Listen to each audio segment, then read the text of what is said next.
Transcending history and the world, a tale of souls and swords eternally retold. Soul Edge, a legendary sword and devourer of souls.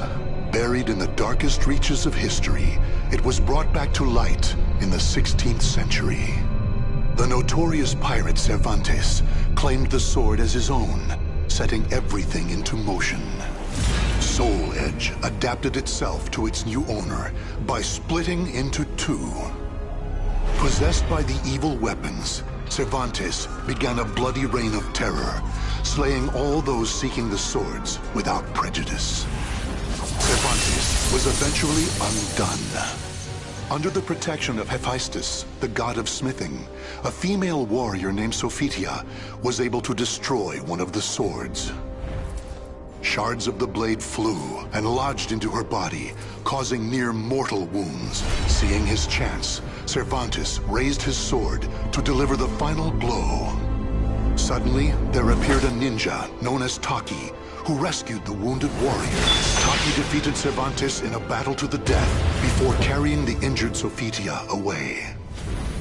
However, one of Soul Edge's two blades still remained. Perhaps it was fate. The blade fell into the hands of Siegfried, whose mind was twisted and unwell.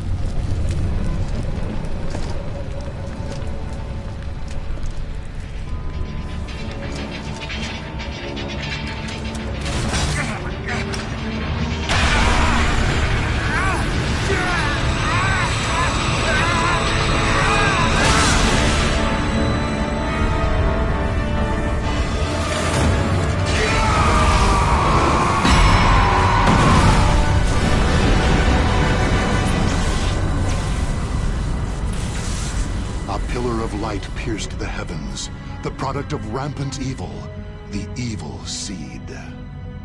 No one could have predicted it would become a catalyst for catastrophe across the world. Our story takes place in the 16th century.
transcending history and the world, a tale of souls and swords eternally retold.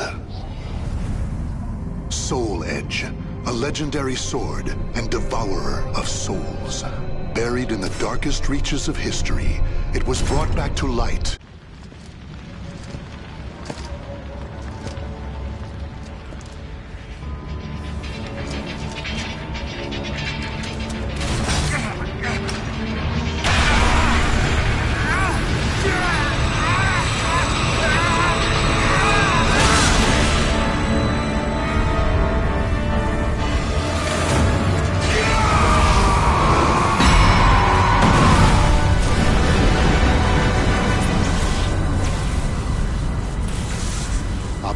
Light pierced the heavens, the product of rampant evil, the evil seed.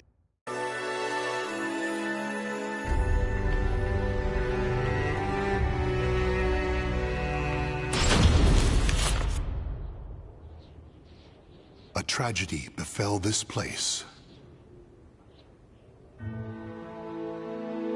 Lingshan Su Temple was a famous martial arts school in the far reaches of China.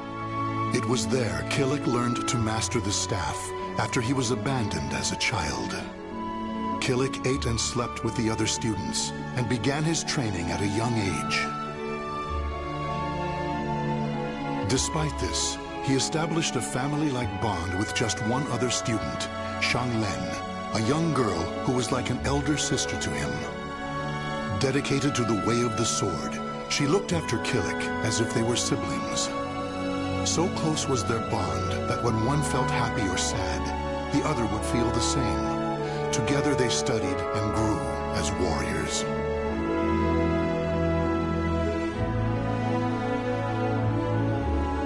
The years passed by. Kilik's skill earned him a place as a teacher, an honorable position for one so young. Throughout the ages, Lingshan Su Temple had kept hold of the three sacred treasures, Krita Yuga, Dvapara Yuga, and Kali Yuga. Kilik's years of arduous training earned him the title of rightful bearer of the staff, Kali Yuga. Likewise, Shang Len was also designated bearer of Dvapara Yuga, a sacred mirror.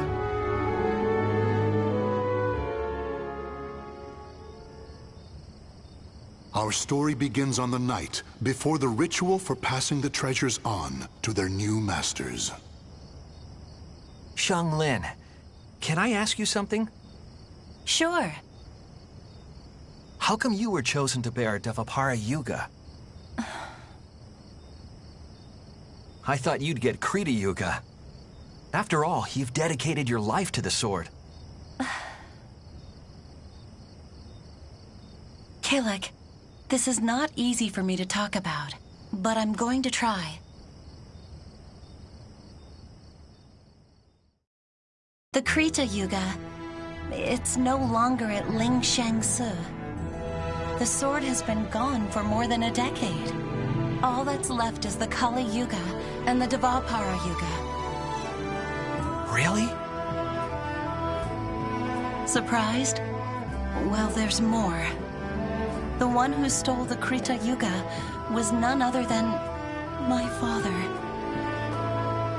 That's why I don't have the right to bear it. If I were to accept the sword, everyone would be up in arms. That's why, even though it was offered to me, I decided to decline. Of course, I love Lingshan Su, and I do wish to see my studies through to their conclusion. It's just, I just don't want the sacred treasures, or my status as a sacred bearer, or anything else to hold me back. You know what the monks say. Fate is carved with your own hands. When I spoke to them about that, they decided to let me bear Dvapara Yuga instead. Now I can feel proud that I'm a sacred bearer just like you. You know something, Kilik? What?